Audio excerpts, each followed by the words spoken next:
Ghost Adventures captured chilling EVP and spirit box comments from the lost souls and parasitic entities that inhabit the Moore House in Villisca, Iowa. On the evening of June 10, 1912, Josiah and Sarah Moore, their 4 children and 2 neighbor girls returned from a church event and settled in for the night. They never woke up. A still unidentified murderer had gotten inside the house while the family was away and hid in the attic until everyone had fallen asleep. The murderer killed Josiah and Sarah Moore with an axe as the attic exit led into the bedroom. He then stepped into another upstairs bedroom and murdered the 4 more children, Herman, 11, Catherine, 10, Boyd, 7, and Paul, 5. The killing spree concluded when the murderer entered the bedroom off the kitchen on the main floor and similarly dispatched 2 young sisters, Lena, 12, and Ina, 7, Stillinger, who were friends of Catherine Moore. Despite a laundry list of suspects and a discredited confession, the identity of the murderers remained unknown and the case unsolved. Strangely, the murderer covered every mirror in the house. Zach speculated the mirrors were covered because the murderer could stand to see what a monster looked like. I got a vastly different impression. The mirrors were covered by the murderer as a common custom of the era to denote a house in mourning. The practice was common in Victorian England, and Victoria's reign ended in 1901, a scant 11 years before the Moore House murders. The murderer would have been familiar with the practice as a symbol of decency. When I asked my guides who killed the Moore family and the Stillinger girls, I was told there was collaboration between Iowa Senator Frank Jones and deranged traveling preacher Reverend George Kelly. What were the motives behind the murders? My guides told me Frank Jones was bitterly angry at Josiah Moore due to a business deal that went sour and cost the senator money. Frank convinced George Kelly that Frank had been terribly wronged by Josiah Moore. Frank did not bloody his hands. He left the dirty work for George Kelly, but was the vile intent behind the murders. Why did Kelly fall for that story? My guides echoed what historian Roy Marshall told Zach during his interview, that George Kelly was a deeply conflicted individual. That was a kind way to put it. George Kelly was a sexual sadist and completely off his rocker. He was obsessed with the concept of hell. George was convinced with the unshakable belief of the deeply delusional that the Moore family was evil and had to be destroyed. In a horrible way, he thought he was doing God's work. That such righteous acts allowed him to indulge his twisted sexual proclivities was a bonus. I was saddened to learn that evidence at the crime scene in June of 1912 indicated that 12-year-old Lena Stillinger was sexually assaulted near the time of her death. My source was www.villiscahour.com, index.php, the official Villisca Axe Murder House website. I wished I was wrong about that. The website also detailed the business relationship between Frank Jones and Josiah Moore. Josiah had worked for Frank at his store for 9 years. In 1908, 4 years before the murders, Josiah quit working for Frank and opened his own farm implement sales company. In the process, Josiah took the highly profitable John Deere franchise with him. That pretty much backed up what my guides had told me. There was a business deal that went sour and cost Frank Jones money. I wanted to note that the official website was put up by Darwin Lynn, the current owner of Moore House and the museum in town that provided Zach with a key artifact from the Villisca Axe murders. Historian, author and former law enforcement professional Roy Marshall filled GAC in on documented facts of the murders. As a dyed-in-the-wool skeptic, Roy joined GAC during lockdown. GAC was interested in the murders and the possibility those slain still resided at the Moore House, but the strongest draw seemed to be an exceptionally nasty collection of dark entities who gave their name as Legion, via EVP work done by past investigators. Since I tuned into Legion's energy last year with a different investigation, I chose to screen out its comments and focus on the ghosts of the murdered family and friends. That type of parasitic dark entity is commonly found in places where a lot of violence and bloodshed occurred. While on the nasty side of dark critters in general, I have found Legion and its ilk boringly uniform and unimaginative. Scene 1, seen 'em all. Zach was drawn by the promise of a dark entity like a bee to honey and interviewed past paranormal investigators and former tenants of the Moore House. Chris Dedman and Roland Science shared their experiences during a past investigation on site. Both had been badly shaken up and chose to discuss the property outside the confines of the walls. They were the group that captured the Legion EVP. Chris challenged the dark entity and as he attempted to leave the house had the breath knocked out of him by an unseen force.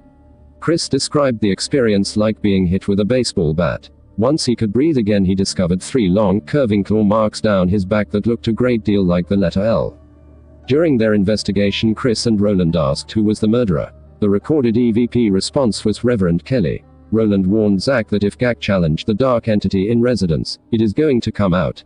It will challenge you. It will play with you. Next-door neighbor and primary Moore House investigator John Hauser conducted the walkthrough with Gak.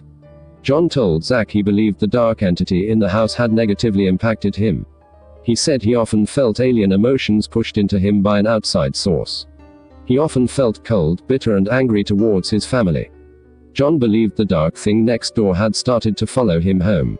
It did sound like he had an unhealthy attachment. John joined Zach in the Moore children's upstairs bedroom. Zach tried a little pre-lockdown communication. He told Legion, "Show us your power. We will respect you if you respect us."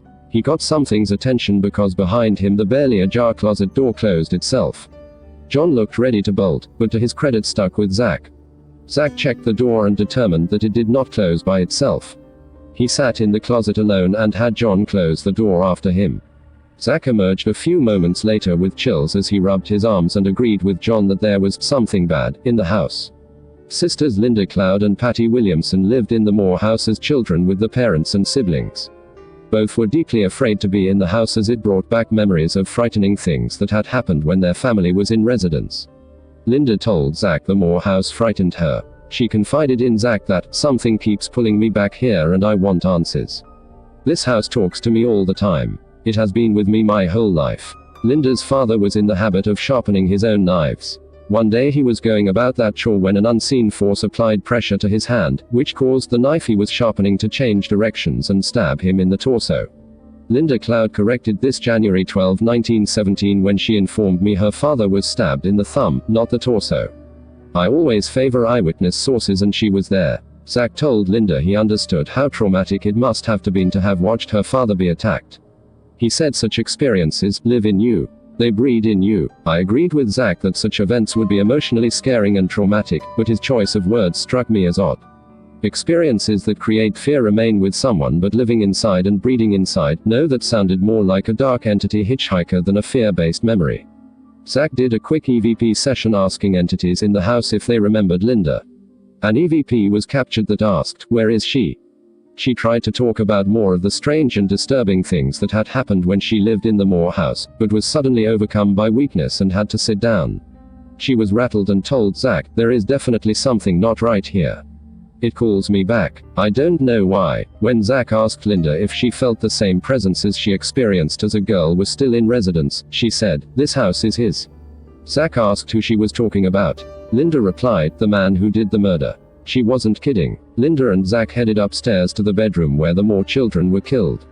Linda was visibly unsettled and anxious. She told Zach, "I just want those little girls to tell me what they want me to do." Even years later, Linda couldn't determine if it was the good or the bad spirits in the house that called to her. As Linda asked what the murdered girls wanted from her, I heard the voices of two young girls chime in unison, "Pray for us." It sounded like a rote response, similar to what might be heard from a congregation during a church service. Patty Williamson was also interviewed inside the house by Zach. She was more distressed than Linda had been. She told Zach when her family first moved in they had slept on the floor in the kitchen. During one night both Patty and Linda heard disembodied children's voices talking to them.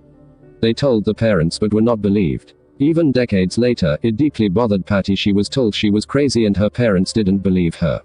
Zach asked Patty, "Do you think this spirit would like to carry out his act of murder on you too?" Patty told him, "I think that is what he would like to do." The memories were too much for Patty.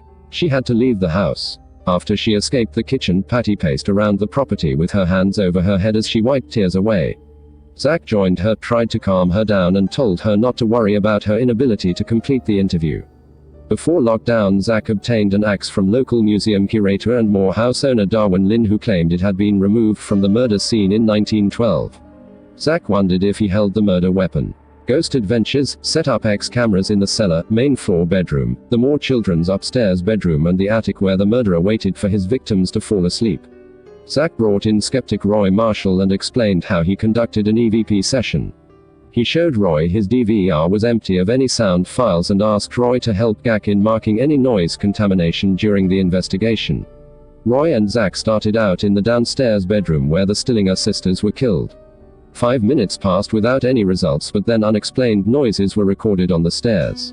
They followed the noises upstairs to the Moore kids' room but didn't pick anything up for another 42 minutes. On their last EVP session downstairs, something remarkable was recorded. Zach wanted Roy in on the analysis of this particular EVP. So he broke lockdown and everyone gathered in an outbuilding to have GAC's EVP expert Billy Tolley examine it. Roy was taken aback when he realized they had been locked in. Gak and Roy listened to the EVP a number of times. Roy was surprised to hear a background noise recorded that he had not heard with his ears during the EVP session. The first few words of the EVP were clearly, "I killed blank." Eventually the group agreed the message was, "I killed 6 kids." Roy noted that the EVP was a man's voice that sounded out of breath as if the speaker had just wielded an axe or had asthma. Meanwhile, GAC's static camera captured video of a wide-open second-floor door closing itself. After Roy had been introduced to EVPs Gak style, Zach, Nick and Aaron headed back to lockdown. They resumed the investigation using a spirit box. Zach asked any local spirits if they were afraid of the guys. The spirit box replied, no. Zach asked whoever had answered to tell him their name. The spirit box said, Lena. Zach got excited as that was the name of one of the neighbor girls killed on the main floor. He asked her, is that you, Lena? The spirit box asked, wanna play? Poor girl, it must have been boring to hang around her murder scene for nearly a century. When Zach asked, are you the little kid who lived here? What is your name? He got a different answer. This time the spirit box said the name Paul. Paul was the youngest of the more children. The crew went upstairs and Zach reverted to his signature provoking style. He demanded whatever was up there with him, tell us your name. The recorded response didn't seem to be related to the question. It answered, everyone's fine. I think George Kelly was doing a snow job. None of his victims or the tag-along entities drawn to the blood and violence of his crime seemed to be remotely fine. Determined to get an answer, Zach persisted and asked, what is the murderer's name? The response was, Andy. That was more lies from George Kelly's ghost. Local transient Andy Sawyer had been arrested and questioned after startling his employer with comments about the Moore murders. Further suspicion was cast on Andy because he was known to sleep with an axe close at hand. Eventually employment records showed Andy was not in town the night of the murders. I think Andy was another off-kilter personality. He obsessed about the murders, but my guides insisted he was not a participant. Andy was seriously paranoid and obsessive, but he wasn't the killer. Gak split up. Aaron was sent to the cellar of the house where growling and disembodied voices had been reported. Determined to focus on something other things that go bump in the night, Aaron talked to the children killed in the house. He asked him, who hacked you guys up with the axe? He got an EVP response, they're around upstairs. The ghost children were right. George Kelly was upstairs continuing to frame Andy Sawyer. Zach finally got to use the axe. He sat a few steps down from the top of the second floor stairs and propped the axe up near his head and demanded to know, is this the axe that you used to kill 8 people? He got back an EVP of evil-sounding laughter. Encouraged, Zach taunted the murderer, you want to keep killing? Push this axe into my face. Lucky for him George or Legion didn't take him up on it. Zach kept pushing, show me you are still here. That you are still hurting people. You need to leave them alone. He got a disturbing EVP response, we're gonna leave them in the dark, when Zach demanded why he got back, cause they don't step in heaven yet. That sounded like George Kelly to me. I think Zach realized he was talking to George because he knew which buttons to push when he accused whomever he was talking to of being a sinner. That stung because the retort was, you're going to give blood. At this point Nick's EVP picked up a taunt that Zach interpreted as a threat. The EVP said, Herman's gonna get you. I believe that was a game played among the Moore children. Herman was the eldest child and likely had his hands full trying to keep 3 younger siblings in check. Nick's final EVP for the episode was recorded in response to him asking what church were at before you came home.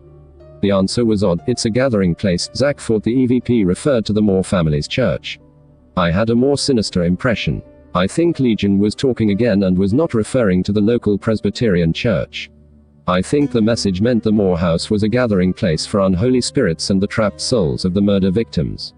4 minutes after Nick left the area, one of GAC's static cameras picked up a dark mist that exited the right side of the frame. Zach thought perhaps something had followed Nick. Could have been, there were many gray and dark energies in play at the Moore house. Personally, I would prefer to never to tune into the energies there again. Blessings. Lynn. Lynn Olson can be contacted for private readings at angelrands@yahoo.com. ANGELZHANDS@yahoo.com.